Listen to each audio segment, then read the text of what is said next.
Hey guys, welcome to channel exam Guruji. उम्मीद करता हूं कि आप सभी अच्छे होंगे और जिस किसी भी एग्जाम की प्रिपरेशन कर रहे हैं वो भी अच्छी चल रही होगी। तो गाइस, हम डिस्कस करेंगे आज की वीडियो में एसएससी सीएचएसएल 2019 का जो टायर 1 का पेपर हुआ था, उसको पहली वीडियो हमने अपलोड कर दी है। यानी कि 12 अक्टूबर शिफ्ट 1 में जो एग्जाम हुआ था उसका क्वांट पार्ट यानी कि मैथमेटिक्स के जो 25 क्वेश्चन थे वो हमने सॉल्व करके वीडियो अपलोड की है।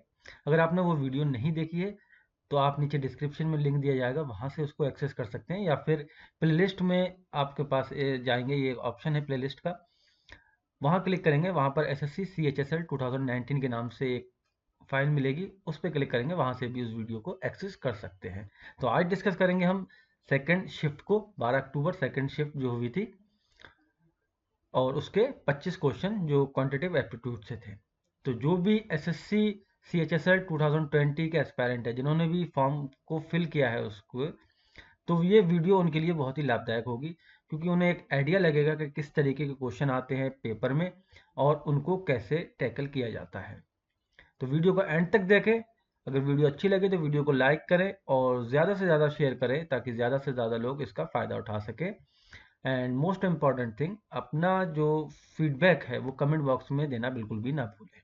अगर आपने चैनल को सब्सक्राइब नहीं किया है तो चैनल को भी सब्सक्राइब कर लीजिए। सब्सक्राइब करने के बाद आपको एक बेल का आइकन दिखेगा यहाँ पर, तो उसको प्रेस करना बिल्कुल भी ना भूलें, ताकि जो आने वाली वीडियो है उनका नोटिफिकेशन आपको मिलता रहे और आप वीडियो को ईजिली एक्सेस कर सकें। ठीक है, तो स्टार्ट करते हैं आज का सेशन।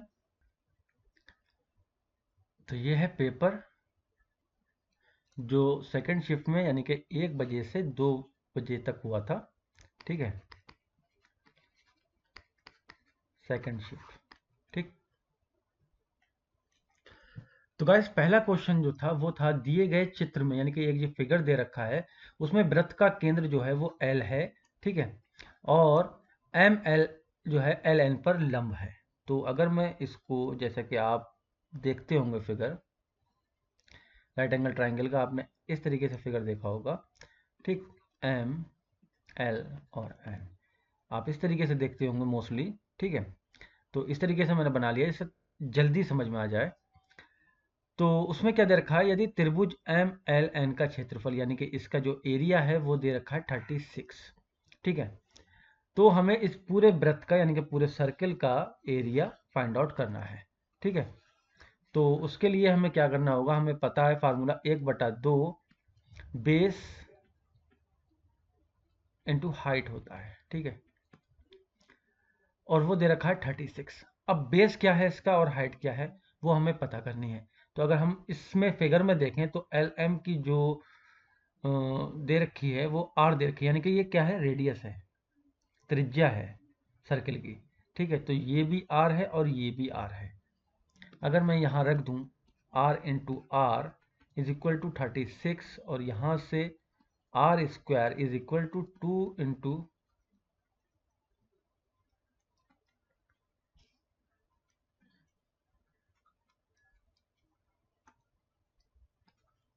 36। ठीक है, तो r बराबर 6√2 आ गया।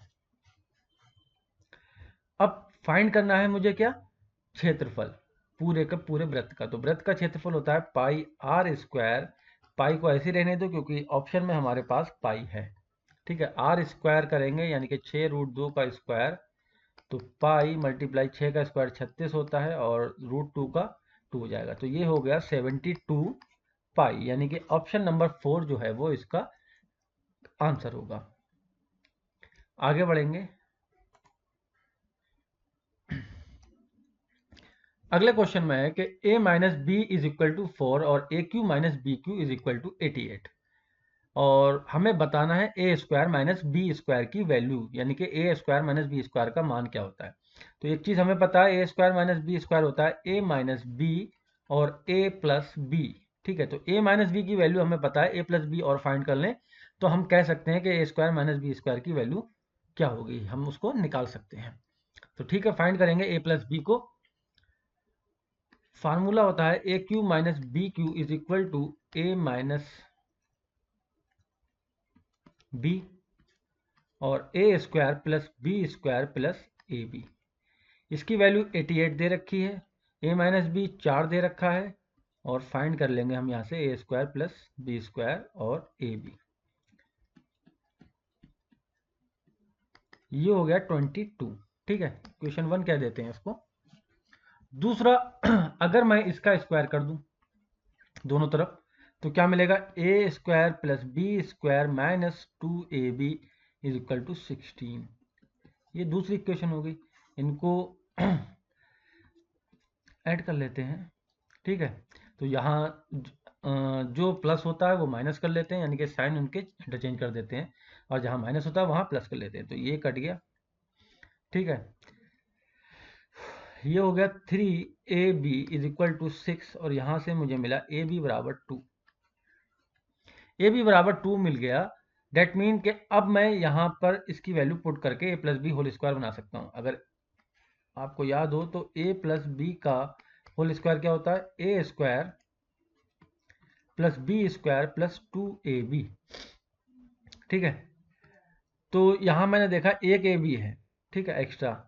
तो अगर मैं यहाँ पर एक ए बी और जोड़ दूँ, ठीक है, इस वाली इक्वेशन में 1 में, तो ये 2ab बन जाएगा। ठीक है, और 2ab बन जाएगा, और यहाँ नंबर है तो नंबर की जगह नंबर ऐड कर दूंगा। यहाँ पर ए बी जोड़ा है तो यहाँ भी तो जोड़ूंगा ना, पहले करूंगा, तो यहाँ नंबर है तो नंबर जोड़ दूंगा ए बी की जगह। तो ये क्या हो गया, ए प्लस बी का होल स्क्वायर, और इसकी वैल्यू कितनी होगी 24, 22 प्लस 2 24। ये हो गया ए प्लस बी का रूट निकाल लेंगे यहाँ से, तो 2√6 आ जाएगा।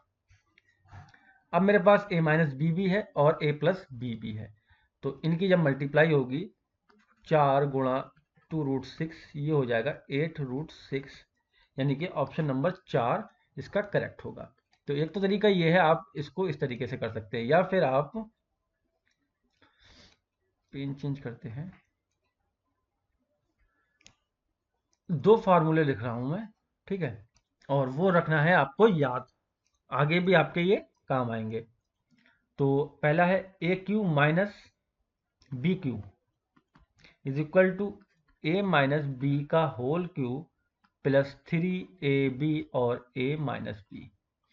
दूसरा है a प्लस बी का whole square is equal to a minus B का होल स्क्वायर, सॉरी यहाँ पर माइनस, ठीक है, और ये होता है 4ab।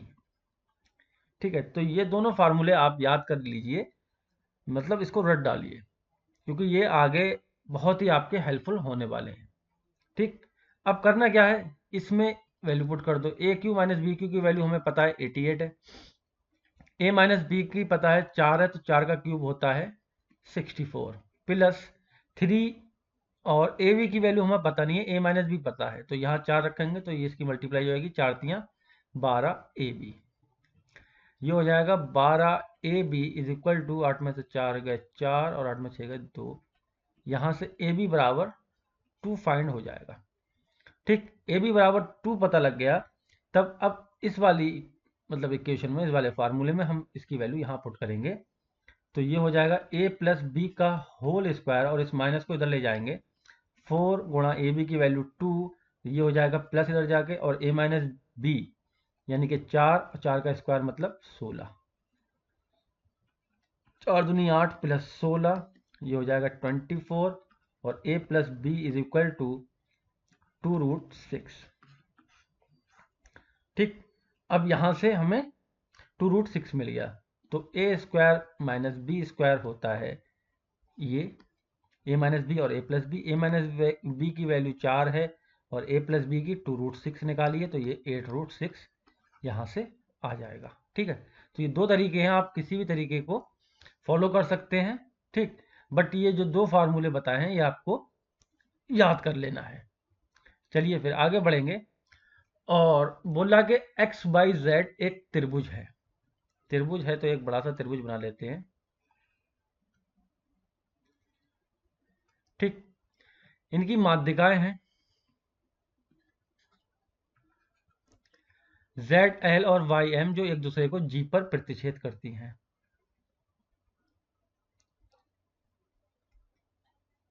Z L Y M, तो जी एल एम का क्षेत्रफल यानी कि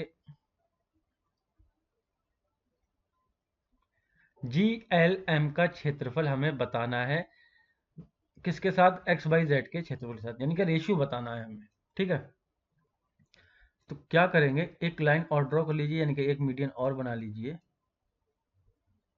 ठीक है, और इसको LMN बोल दीजिए।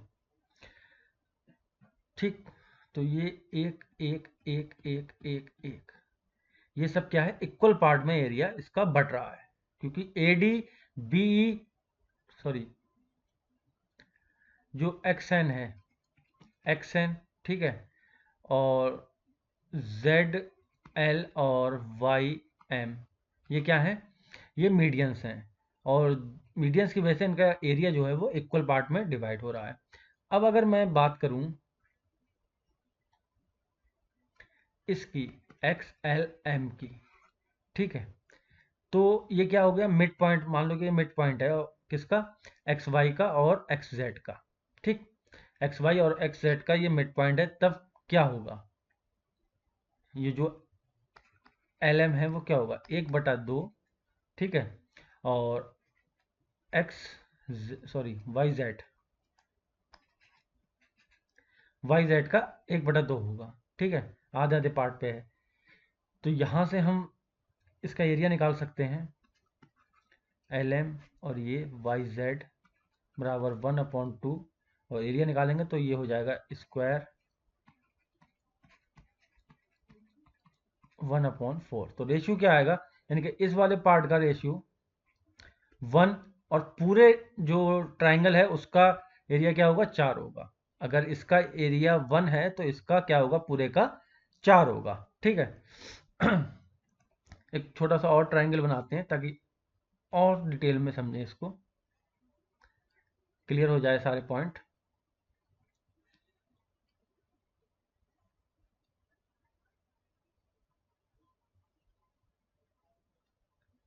ठीक, अब ये मान लो कि ये, क्योंकि ये 6 हो रहा है, टोटल 6 यूनिट हो रहा है, बट आंसर क्या है, 12 यूनिट में है, तो हम इसको अब 2 2 यूनिट दे देते हैं सबको, 2 2 2 2 2। ठीक है, तो अभी हमने ये क्या किया, एरिया फाइंड किया, 1:4 का 4 का है। ठीक, तो अब अगर हम इसको देखें तो इतने वाले पार्ट में कितना है, ये निकालना है हमें।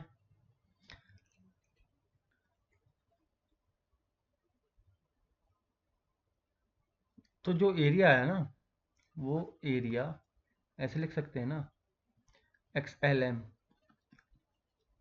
और एरिया XYZ 14 है, बट XYZ की वैल्यू यहाँ पर 12 है, तो उसको हम बराबर करने के लिए 300 पर नीचे मल्टीप्लाई कर देंगे, तो ये 3/12 हो गया। ठीक है, अब ये चीज़ देखिए, अब आपको क्लियर होगी इस वाले पार्ट का। ठीक है, जो मैं ब्लैक कर रहा हूँ, इसकी वैल्यू कितनी है, 3 है, और पूरे की कितनी है, 12 है, XYZ की 12 है, और इसकी वैल्यू 3 है, और मुझे निकालना है ये वाला पार्ट। ठीक है, ये वाला पार्ट निकालना है ना, और अगर मैं इसको अभी,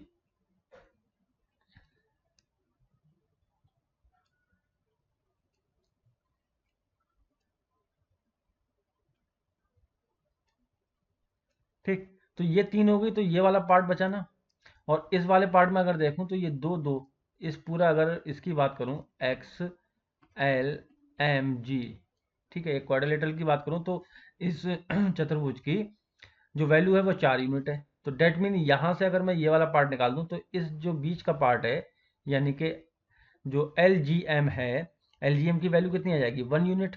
ठीक है, तो यही हमें फाइंड करनी थी कि ट्राइंगल GLM और ट्राइंगल XYZ का रेशियो क्या है, तो GLM की वैल्यू कितनी आई, 1 आई, क्योंकि पूरे का अगर हम देखें इस चतुर्भुज का तो वो 4 आ रही है। ठीक है, और पूरे ट्राइंगल में 12 आ रही है, अगर ये 4 है और इतना पार्ट 3 है तो ये एक ही तो बचा। ठीक, तो इसलिए ये 1 आ गई और ये 12, तो 1:12 का रेशियो इसमें रहेगा। ठीक है,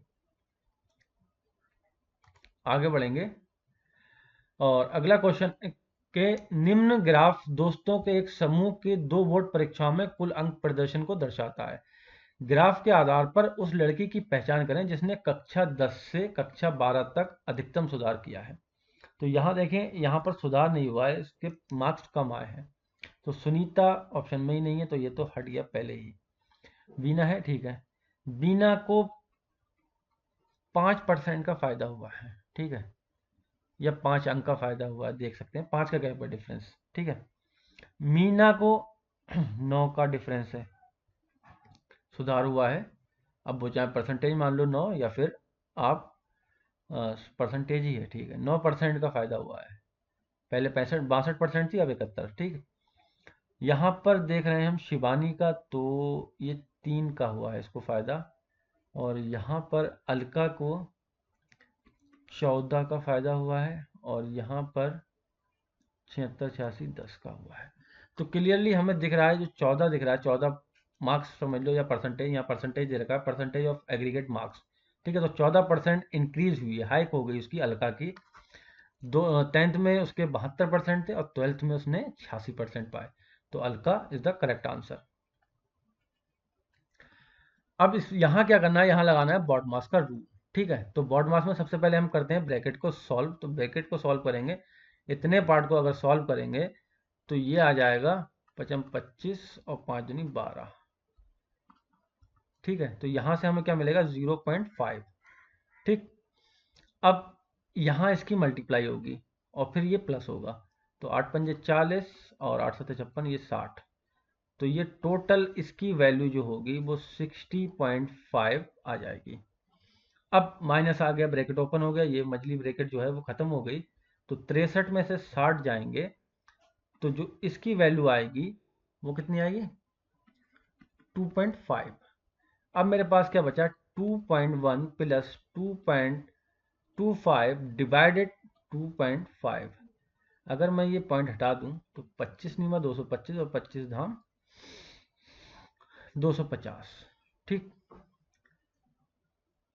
फिर इसको मैं क्या करता हूँ, इसका एल पॉइंट हटा देता हूँ। तो यहाँ पर देखा मैंने 10 और 10 सेम है डिनोमिनेटर में, यानी कि हर में। अब मैं इसको ऐड कर सकता हूँ, तो 21 और प्लस 9 30 होता है, और डिवाइड में 10 है, तो यहाँ से आ गया 3। ऑप्शन नंबर 4 जो है वो इसका करेक्ट होगा। अगला है, एक खिलाड़ी का औसत जो है 20 मैचों का, तो वो कितना है, 35 है। तो डेट मीन उसने 700 रन बना चुका है वो। पहले 12 मैचों का औसत जो है उसका वो 45 है। 12 पंजे 60, 4 12 चौक 48 और 4 48 4 52, नहीं 48 6 54, 12 पंजे 60 6, हाँ 12 चौक 48 और 6 54, ठीक है। तो इतने रन उसने 12 मैचों में बना लिए। अंतिम के 8 का पूछ रहा है वो, तो यहाँ से मैं देख लूंगा कितने रन अभी बचे हैं। 0, 10 में से 4 गए 6, 160 रन बचे हैं, और मैच कितने हैं उसके पास, 8। तो एवरेज यहाँ से औसत निकल आएगा 20, ठीक है। तो अभी उसने जो बात के जो अंतिम 8 मैच खेले उसमें 20 के औसत से रन बनाए उसने, ठीक। अगला क्वेश्चन फिर बार ग्राफ से है, और इसमें दिया गया है कि ऋणों पर दिए गए ब्याज यानी कि इंटरेस्ट ऑन लोन का व्यय, इंटरेस्ट ऑन लोन यानी कि 22.5 है, और परिवहन यानी कि ट्रांसपोर्ट 17.5 है। किससे कितने प्रतिशत अधिक है, तो ये प्रतिशत में ही है। यहां से अगर हम गैप देखेंगे तो 5% अधिक है। आंसर जो होगा वो हमारा सी में है। अगला क्वेश्चन है कि आधारभूत ढांचे यानी कि इंफ्रास्ट्रक्चर में 25 व परिवहन यानी कि ट्रांसपोर्ट में ये, ठीक है। तो इसको जोड़ लेंगे तो 7 5 12 के 2 1 2 1 3 4 42.5। करो यानी कि टैक्स, टैक्स 10, और ऋणों पर ब्याज यानी कि इंटरेस्ट ऑन लोन 22, तो ये हो गया 32.5। इनका अनुपात देखना है, यानी कि 42.5 और 32.5, ठीक। इसको पॉइंट से पॉइंट हटा देंगे, 5 अट्ठे 40, 55 25, 5 छक्का 30, 55 25, 13 और ये 17। तो 17:13 जो है इसका रेशियो होगा, यानी कि ऑप्शन नंबर 3 जो है वो इसका करेक्ट होगा। अगला क्वेश्चन है, किसी आयताकार मैदान की लंबाई और चौड़ाई के मध्य जो अनुपात है वो 5 और 2 का है। यदि उस मैदान की परिमाप दे रखी है यानी कि पेरीमीटर दे रखी है 238 मीटर, देन हमें बताना है लेंथ ऑफ फील्ड यानी कि मैदान की लंबाई हमें बताना है। फार्मूला होता है 2l+b, ठीक है, और परिमाप दे रखी है 238। एल और बी की जगह हम लिख देंगे 5x + 2x = 238। इस 2 से काटेंगे तो 1 2 और 2 18, ये हो गया 7x = 129, x = 7 एकम 7 और नहीं, ये कितना बच्चा, 2 एकम 2 19 है, 119 और 7 7 49। x बराबर कितना आ गया 17। लंबाई क्या है 5 यानी कि 5x है लंबाई, तो 5 × 17 डेट मीन 85 मीटर जो है उसकी फील्ड की लंबाई है। आयताकार फील्ड की लंबाई 85 मीटर है। और अगर चौड़ाई पूछता तो चौड़ाई है 2 और 17 34 मीटर उसकी चौड़ाई है। नेक्स्ट क्वेश्चन है, एक विक्रेता कोई बाइक 2500 रुपए में बेचने पर 20% की हानि उठाता है। 2500 रुपए में उसने बेची तो कितने की हानि हुई 20% की। फिर कह रहा है वो बाइक को कितने मूल्य पर बेचता कि उसे 30% की हानि होती। बाइक को कितने मूल्य पर यानी कि 170% पे बेचना है, ठीक है, तो 70% के रेट निकाल लेंगे हम। यहां से क्या होगा, ये हमने आपको बताया था पिछली वीडियो में भी कि 100 जब हम परसेंटेज में बात करेंगे तो कोई भी चीज़ अपने आप में 100 होती है।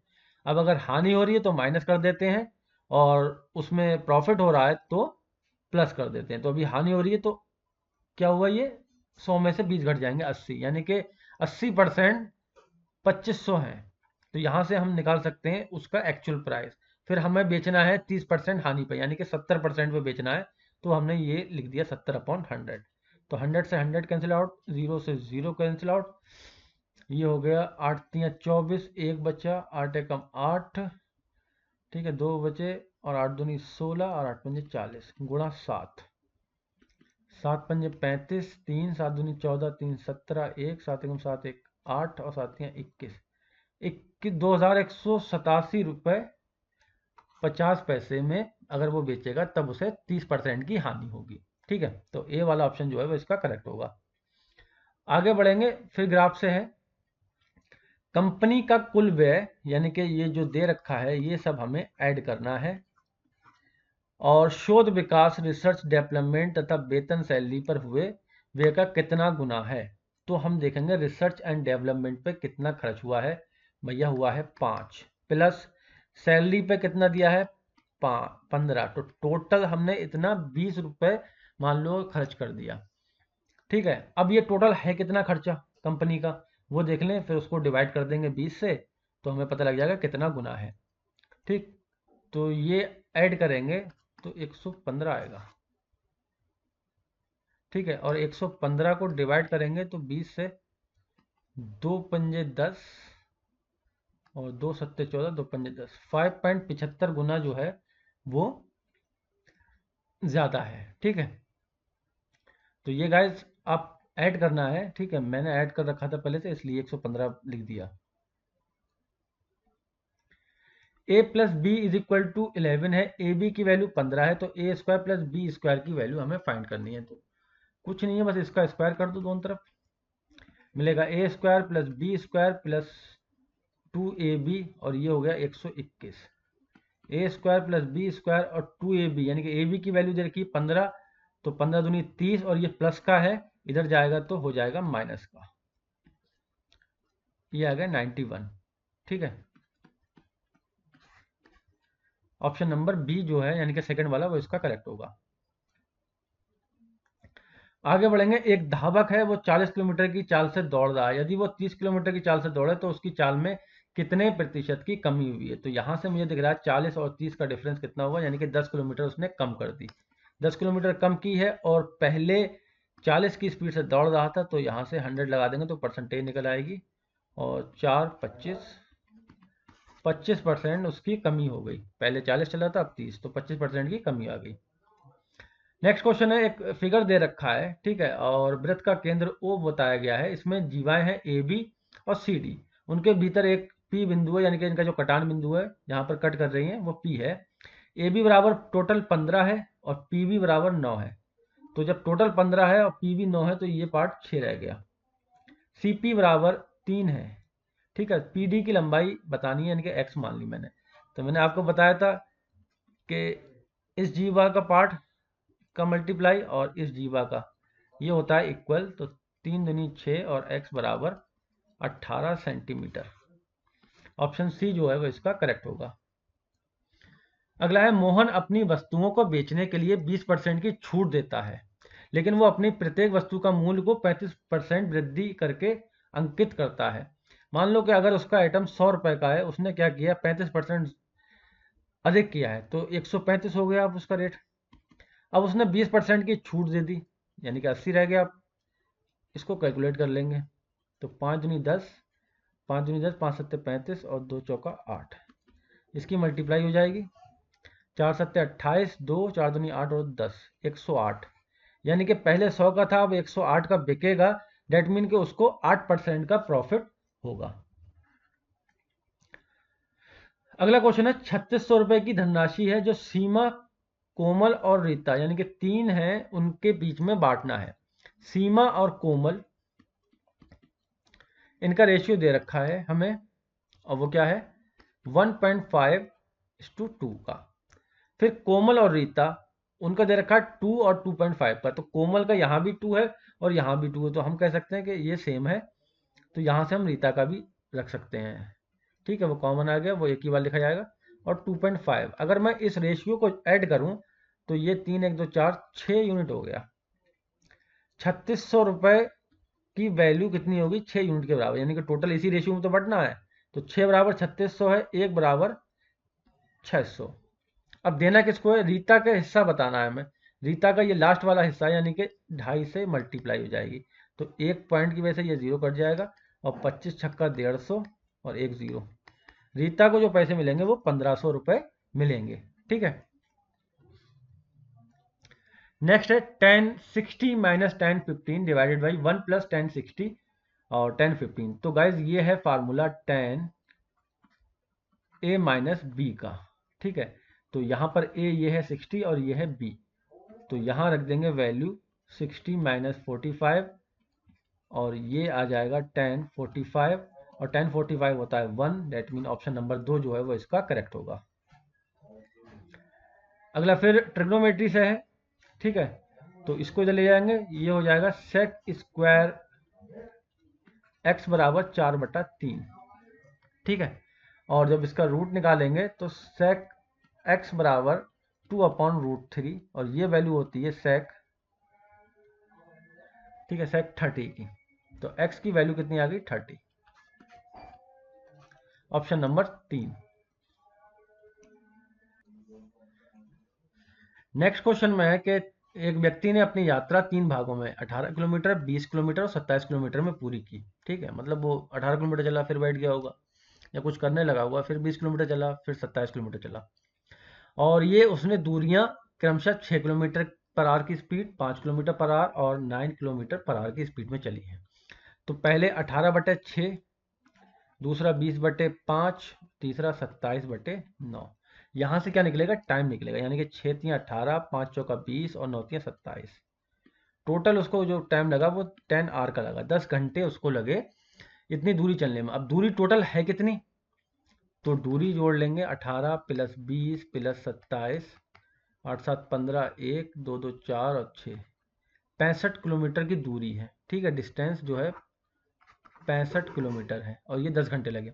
अब पूछ रहा है कि पूरी यात्रा के दौरान उसकी औसत चाल यानी कि औसत गति कितनी है। तो यहाँ पर हम से डिवाइड करेंगे तो यहाँ पर स्पीड हमें फाइंड हो जाएगी। तो 65/10, 6.5 किलोमीटर पर आवर जो है उसकी एवरेज स्पीड होगी।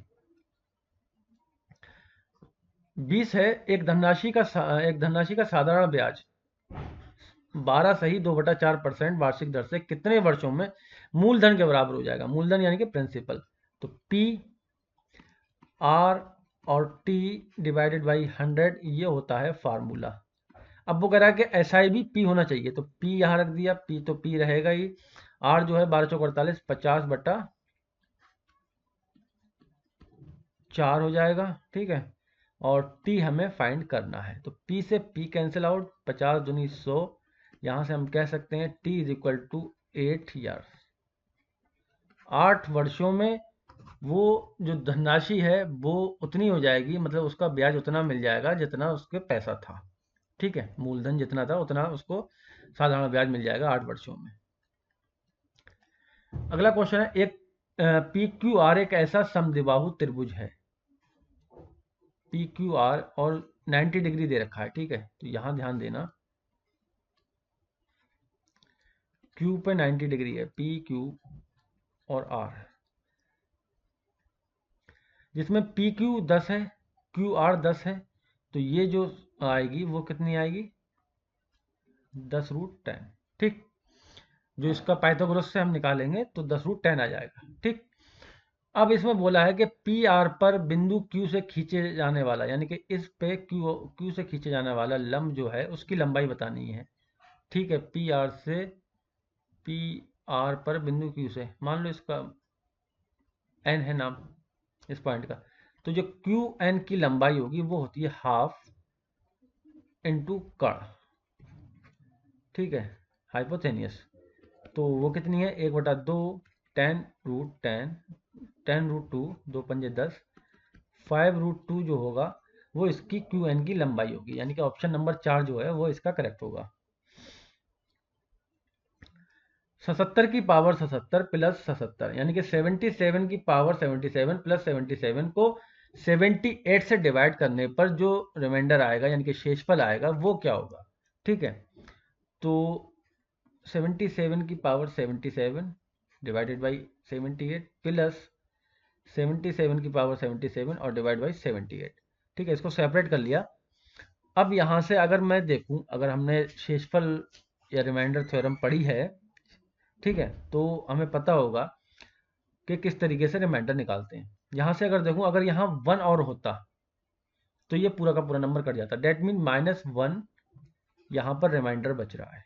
ठीक है, सेम यहाँ पर -1 बच रहा है, तो -1 की पावर 77 और यहाँ से -1, तो ये ऑड है जब पावर, तब साइन चेंज नहीं होगा, माइनस का माइनस आएगा। अगर इवन होता है यहाँ पर, यानी कि 2 4 6 होता, यानी कि 72 74 76 72 76 78 होता, तो ये प्लस का हो जाता। तो अभी ये ऑड है तो ऑड में माइनस ही रहेगा, ये माइनस माइनस मतलब माइनस का 2 रिमाइंडर बचा। और रिमाइंडर या शेषफल कभी भी माइनस नहीं होता, तो जिस नंबर से हम डिवाइड कर रहे हैं उस नंबर में से ये माइनस कर देंगे, यानी कि 78 - 2 is equal to 76। That mean जो रिमाइंडर बचेगा वो 76 बचेगा। ठीक है, आगे बढ़ेंगे और क्वेश्चन नंबर 23 जो है वो है 4 cos square theta -3 sin square theta plus 2 is equal to 0, जहां पर tan थीटा की हमें वैल्यू बतानी है। ठीक, तो क्या करेंगे, यहां पर यूज करना है हमें सर्वसम्मिका का, पहली सर्वसम्मिका, यानी कि फर्स्ट आइडेंटिटी जो होती है। 4 cos स्क्वायर थीटा की जगह 1 - sin स्क्वायर थीटा लिख दूंगा मैं, -3 sin स्क्वायर थीटा, और ये जो प्लस का 2 है इसको इधर ले जाऊंगा 0 की साइड, तो ये माइनस का 2 हो जाएगा। तो अभी मेरे पास क्या बचेगा, 4 - 4 sin square theta -3 sin square theta और माइनस का 2, ये माइनस का 4 और माइनस का 3, यानी कि माइनस का 7 हो गया, इतना पार्ट माइनस का 7 sin स्क्वायर थीटा, इसको इधर ले जाऊंगा और ये वाले पार्ट को इधर ले आऊंगा, तो ये हो जाएगा प्लस का, तो 4 और 2 6 हो जाएगा, बराबर 7 sin स्क्वायर थीटा। तो sin स्क्वायर थीटा की वैल्यू आ जाएगी 6/7। ठीक है, और यहीं से मैं cos निकाल लूंगा, तो cos स्क्वायर थीटा होता है 1 - sin स्क्वायर थीटा, अभी मैंने पुट किया था यहाँ से 1 - 6/7, डेट मीन 1/7 इसकी वैल्यू आ गई, किसकी, cos स्क्वायर थीटा की। अब tan स्क्वायर थीटा होता है sin square theta upon cos square theta, और ये 6/7 डिवाइडेड बाई 1/7, 7 से 7 कैंसिल आउट, तो ये आ गया tan स्क्वायर थीटा बराबर 6। tan थीटा की वैल्यू पूछी गई है तो रूट निकाल लेंगे, स्क्वायर रूट हो जाएगा √√6। ठीक है, that mean option number third जो है वो इसका करेक्ट होगा। अगला है 24 नंबर, प्रत्येक दिन 8 घंटे कार्य करने वाले 30 पुरुषों एक तालाब को 16 दिन में खोद सकते हैं। 30 पुरुष हैं, 16 दिन लग रहे हैं और 8 घंटे काम कर रहे हैं, तो 32 पुरुष उसी तालाब को, ठीक है सेम काम है, 20 दिन में कितने घंटे काम करें कि वो उसको खोद लेंगे। ठीक, तो एक जीरो से एक जीरो कट गया और 16 दूनी 32 और 2 दूनी 4, 4 दूनी 8, तो जो 6 घंटे उन्हें काम करना पड़ेगा तब 20 दिनों में जाके वो 32 आदमी उस तालाब को खोद लेंगे। तो गाइज आज की वीडियो का लास्ट क्वेश्चन है 25 number, x plus Y plus Z बराबर 10 दे रखा है और X cube minus Y cube plus Z cube बराबर 75 यानी कि 75 और एक्स वाई जेड की वैल्यू 15 है। तो कल हमने इस तरीके का एक क्वेश्चन किया था, आज भी उसी तरीके का है सेकंड शिफ्ट में। X cube plus Y cube plus Z cube minus 3 X Y Z बराबर होता है X plus Y plus Z और X square plus Y square plus Z square minus X Y minus Y Z और minus Z X.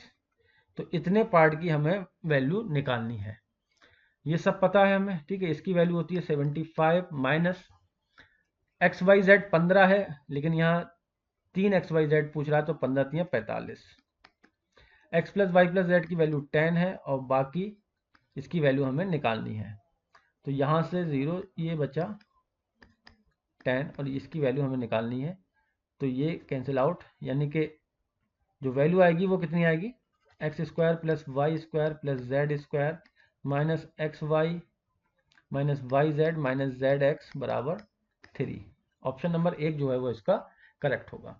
तो guys आज की video में इतना ही, उम्मीद करता हूँ कि वीडियो आपको पसंद आई होगी। वीडियो अगर पसंद आई हो तो वीडियो को प्लीज़ लाइक करें और उन लोगों तक शेयर ज़रूर करें जो एसएससी सीएचएसएल के एस्पायरेंट हैं, और don't forget to mention your feedback, और आपके जो भी डाउट हैं वो प्लीज़ आप कमेंट बॉक्स में लिखना बिल्कुल भी ना भूलें, या फिर कोई सुधार चाहते हैं हमारी तरफ से कि वीडियो में इस तरीके से आप बताएं, या फिर प्रेजेंटेशन में कोई कमी हो, या कोई और चीज़ आप पर्टिकुलर टॉपिक पे वीडियो चाहते हैं कि इस टॉपिक पे कोई वीडियो बन जाए, तो प्लीज़ कमेंट बॉक्स में मेंशन करना बिल्कुल भी ना भूलें ताकि हम उसको आने वाली वीडियो में अमल कर सकें। Thank you very much.